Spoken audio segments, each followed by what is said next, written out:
iconic track if you're in California. The cool thing about the technologies we've created is we can generate a new design, create it, and then take it out on the track and bash it and hopefully have something much cooler.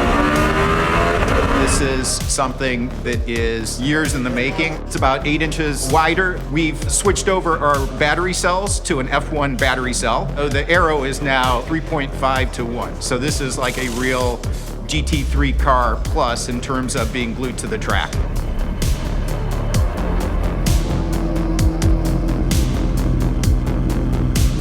This is an American car company designed in LA, and we manufacture it, we assemble it, we test it, all coming out of California. The overall goal is to hunt track records, absolutely.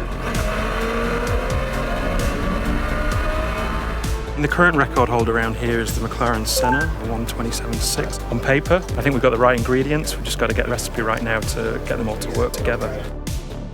Really, this process started out with what do our targets need to be, what are the requirements of the vehicle in order to challenge that lap time. We knew what we had with the previous car, we started to kind of conceptualize, and then we effectively run laps on the computer. So we create a model of the car and basically ask questions of the simulator. So if we increase the downforce, what does that translate into in terms of lap time? If we improve the power, grip. So we've done a really extensive CFD-based aerodynamic development, way over double the downforce that the car makes. We've had an opportunity to redesign all of the suspension. And then from a mechanical side, the main thing there is the MGU drive. We've moved to a gear drive now. The main focus today is the powertrain. We've brought on a new powertrain engineer who's joined us from Mercedes F1. He's really getting into the nitty-gritty of the combustion engine, the boost control, the kind of ignition cuts for the gear shifts and things like that. Well, obviously breaking a record, you never go into it thinking it's going to be easy. It's got a pretty complex architecture, internal combustion engine working alongside pretty complicated EV system. Part of my responsibilities is really to work with the engine calibration and making sure that our boost is not only meeting target, fueling correctly, the driver requesting torque out of the corner, so it's a 10th here, a 10th there, and these things make a difference.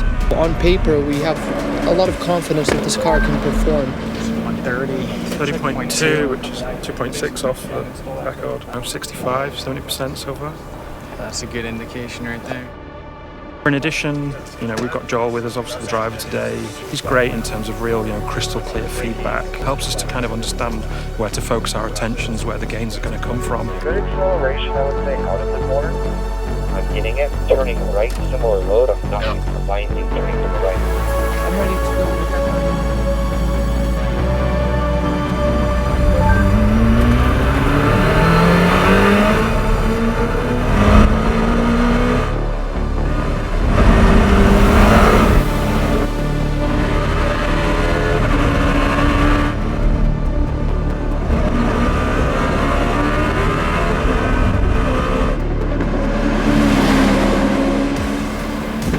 Ewan said 127 before. We'll see what the loggers say.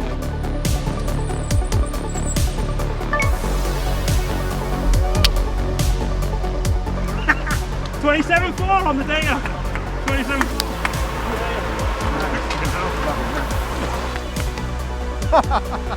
Back at the track, it's such a big improvement from the last time out, being able to use MGU with the ICE engine and just how those are linked together. It's very impressive when we're on the deploy mode and just feeling the power that's behind the car now. Prototypes do this track in the teens. For this car to be just, call it, less than 10 seconds off of a prototype is quite special. So proud of this team to be able to create technology, create vehicles like this. Just that in and of itself is one of the most fulfilling things that you can find in life.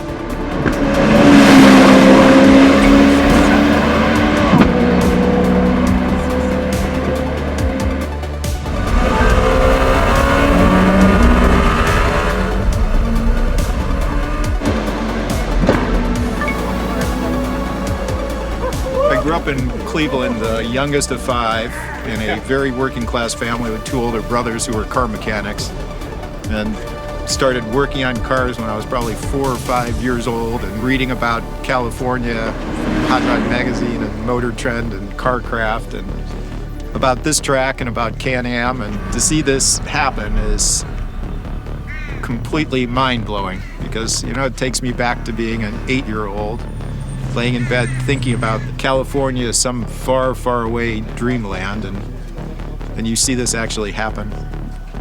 This is the first of many, many, many dominating performances we're going to have.